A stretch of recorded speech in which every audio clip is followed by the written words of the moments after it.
بسم اللہ الرحمن الرحیم۔ معزز سامعین و حاضرین، السلام علیکم ورحمۃ اللہ وبرکاتہ۔ رمضان المبارک کا ببرکت اور مقدس مہینہ ہے۔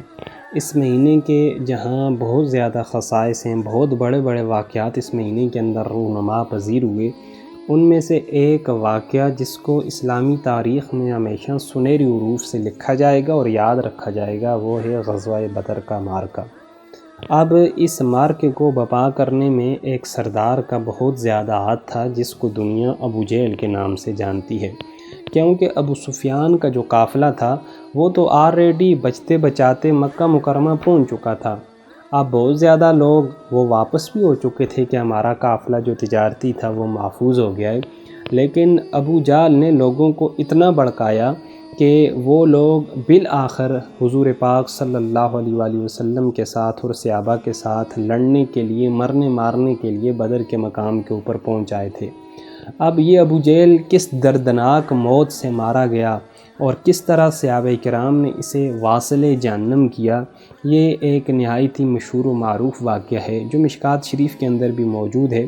حضرت عبد الرحمن بن عوف اس واقعے کو بیان فرماتے ہیں۔ اب یہ عبد الرحمن بن عوف کون سے ہیں؟ یہ وہ عظیم المرتبت شخصیت ہیں جو کہ عشرہ مبشرہ میں سے ہیں۔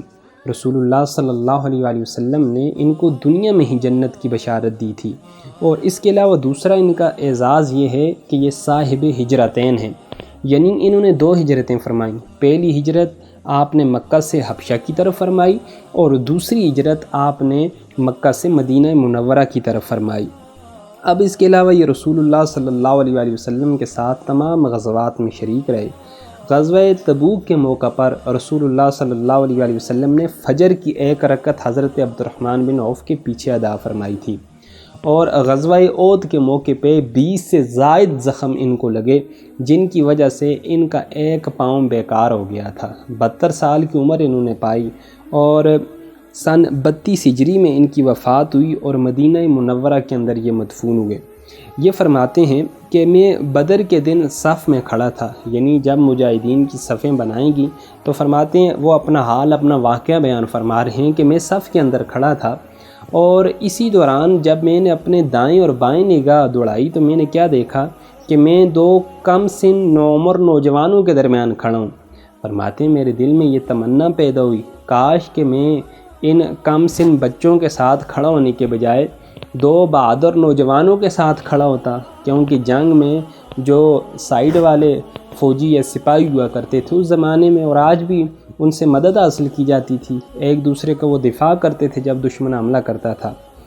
اب فرماتے ابھی یہ میں سوچ ہی رہا تھا کہ ان میں سے ایک بچے نے مجھے اشارہ کیا، اور اشارہ کر کے مجھ سے پوچھا، اے چچا کیا آپ ابو جہل کو جانتے ہیں؟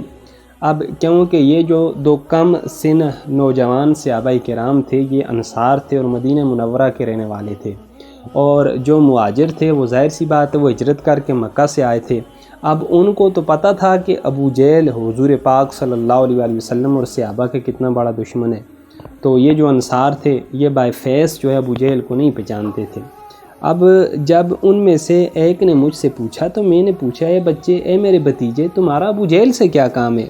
تو انہوں نے کہا کہ مجھے یہ خبر ملی ہے کہ لوگوں نے یہ بات بتائی ہے کہ نعوذ باللہ وہ رسول اللہ صلی اللہ علیہ وآلہ وسلم کی شان میں گستاخیاں کرتا ہے، اس کی قسم جس کے قبضہ قدرت میں میری جان ہے، اگر میں نے اسے دیکھ لیا تو میرا جسم اس سے اس وقت تک جدا نہیں ہوگا کہ جس وقت تک ہم میں سے جس کے اوپر پہلے موت آتی ہے وہ مر جائے، اس وقت تک میں اس کافر کو، یزید کو نہیں چھوڑوں گا۔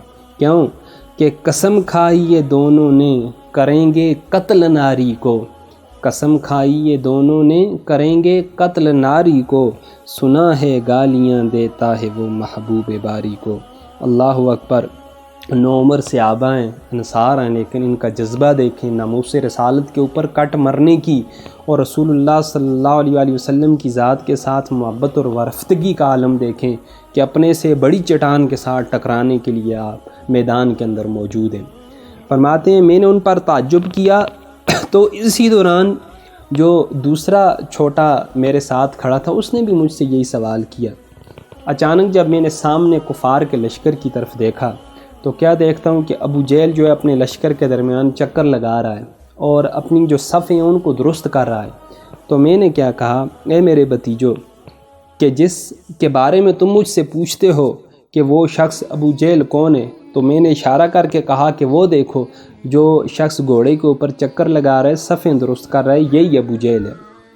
اب جب اتنی سی بات ہوئی، اب انہوں نے اور انتظار نہ کیا کہ ابھی جنگ شروع ہوگی اور ہم موقع پائیں گے اور اس کے اوپر اٹیک یا حملہ کریں گے، فوراً جو ہے عقاب کی طرح جھپٹے اور ابو جہل کے اوپر جا پڑے۔ اب ان میں سے ایک بھائی نے ابو جہل کو نیچے گرایا اور دونوں نے جو ہے تلواروں کے ساتھ ابو جہل کے اوپر وار کرنا شروع کر دیا، یہاں تک کہ اس کو قریب الہلاک کر دیا۔ اب جب اس کی فوج نے دیکھا کہ ہمارے سردار کو گرا دیا، اس کے اوپر حملہ ہو گیا، تو اب جو جتنی بھی کافر فوج تھی انہوں نے بطور گھیراؤ کے ان دونوں صاحبزادوں کو گھیر لیا۔ اب اس جنگ کے دوران ایک صحابی رسول کا جو بازو تھا وہ کٹ گیا۔ اب انہوں نے بازو جو ہے اپنے پاؤں کے نیچے رکھا اور جو بازو لٹک رہا تھا اس کو کھینچ کے علیحدہ کر لیا، اور اسی حالت میں رسول اللہ صلی اللہ علیہ وآلہ وسلم کی بارگاہ میں حاضر ہوئے۔ یا رسول اللہ صلی اللہ علیہ وآلہ وسلم، دشمن سے مقابلہ کیا لیکن ہمارا بازو کٹ گیا۔ رسول اللہ صلی اللہ علیہ وآلہ وسلم نے اپنا لعاب دان اس جگہ پہ لگایا اور بازو کو فٹ کر دیا۔ تو سبحان اللہ، رسول اللہ کا معجزہ دیکھیے، وہ بازو جو اوریجنل بازو تھا اس سے بھی بہتر حالت میں کام کرنے لگ گیا۔ اب جب رسول اللہ صلی اللہ علیہ وآلہ وسلم کے پاس یہ پہنچے اور رسول اللہ کو خبر دی کہ یا رسول اللہ صلی اللہ علیہ وآلہ وسلم، ہم نے آپ کے دشمن کو فی النار کر دیا ہے، تو حضور پاک صلی اللہ علیہ وآلہ وسلم نے پوچھا کیا تم دونوں نے مارا ہے؟ کہا ہم دونوں نے مارا ہے۔ اب دونوں کا دعویٰ یہ تھا کہ ہم نے اس کو فی النار کیا ہے۔ تو حضور نے فرمایا کیا تم نے تلواریں خون سے صاف کی ہیں یا نہیں کی؟ کہا تلواریں صاف نہیں کی۔ حضور نے فرمایا چلو تلواریں نکال کے دکھاؤ۔ حضور نے دیکھا تو دونوں کی تلواروں کے اوپر خون لگا ہوا تھا۔ تو حضور پاک صلی اللہ علیہ وآلہ وسلم نے فرمایا ہاں، تم دونوں نے ہی اس کافر کو قتل کیا ہے۔ وَقَضَىٰ رسول اللہ صلی اللہ علیہ وآلہ وسلم بِصَلَبِهِ لَمُعَاذِ بْنِ عَمْرُ بْنِ الْجَمُوحِ وَرَجُلَانِ مُعَاذُ بْنُ عَمْرُ بْنِ الْجَمُوحِ وَمُعَاذُ بْنُ عَفْرَا۔ تو رسول اللہ صلی اللہ علیہ وآلہ وسلم نے سلب کا حصہ معاذ بن عمر ابن جموح کو عطا فرمایا۔ اب یہ دونوں بھائی تھے، ان کی ماں ایک تھی لیکن والد علیحدہ علیحدہ تھے، اور ان کی والدہ کا نام افرا تھا۔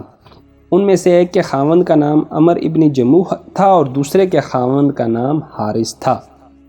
اب اس حدیث طیبہ سے بہت سارے مسائل بھی مستنبط ہوتے ہیں۔ پہلا مسئلہ یہ ہے کہ کسی بھی مسلمان کو اس کی ناعمری کی وجہ سے ضعیف نہیں سمجھنا چاہیے، کہ بسا اوقات ایک کمزور مسلمان وہ کارنامہ سر انجام دے دیتا ہے جو ایک طاقتور مسلمان سر انجام نہیں دے سکتا۔ دوسری بات یہ ہے کہ اللہ رسول کے لیے عداوت و محبت یہ سنت صحابہ ہے، کہ محبت بھی ہو تو اللہ اور اللہ کے رسول کے لیے، اور بغض اور عداوت ہو تو وہ بھی اللہ اور اللہ کے رسول کے لیے ہو۔ اور تیسرا کہ جنگ میں ہر کام ہمت اور پھرتی سے کیا جاتا ہے، کہ اگر آپ ہمت اور پھرتی سے اپنے دشمن کے اوپر یلغار کر لیں تو آپ بڑی آسانی کے ساتھ اس کے اوپر فتح پا سکتے ہیں۔ چوتھے نمبر کے اوپر کہ علامات دیکھ کر بغیر گواہ کے سلب دینا بھی جائز ہے، یعنی مال غنیمت میں سے جو ایسا ملتا ہے۔ پھر اس کے بعد پانچویں صورت یہ ہے کہ صحابہ کرام کی ہمت و جرت بے مثال تھی، کہ وہ دو تھے اور پوری جو فوج کے ساتھ جا ٹکرائے اور پوری فوج کے ہوتے ہوئے ابو جہل کے اوپر جا کے انہوں نے حملہ کر دیا۔ اور ایک دوسری حدیث حضرت انس بن مالک کی، وہ فرماتے ہیں کہ رسول اللہ صلی اللہ علیہ وآلہ وسلم نے بدر کے دن فرمایا کہ کون دیکھ کے ہم کو بتائے گا کہ ابو جہل کے ساتھ کیا ہوا۔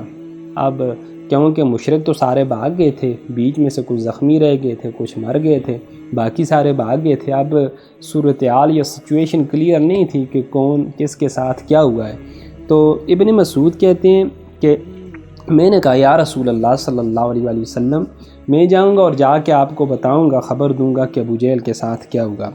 آپ فرماتے ہیں میں نے گیا اور میں نے دیکھا میدان جنگ میں کہ افرا کے بیٹوں نے اس کو ٹھنڈا کر دیا تھا، یعنی اس کے جسم سے خون نکل گیا تھا اور اب وہ اپنی آخری سانسیں لے رہا تھا۔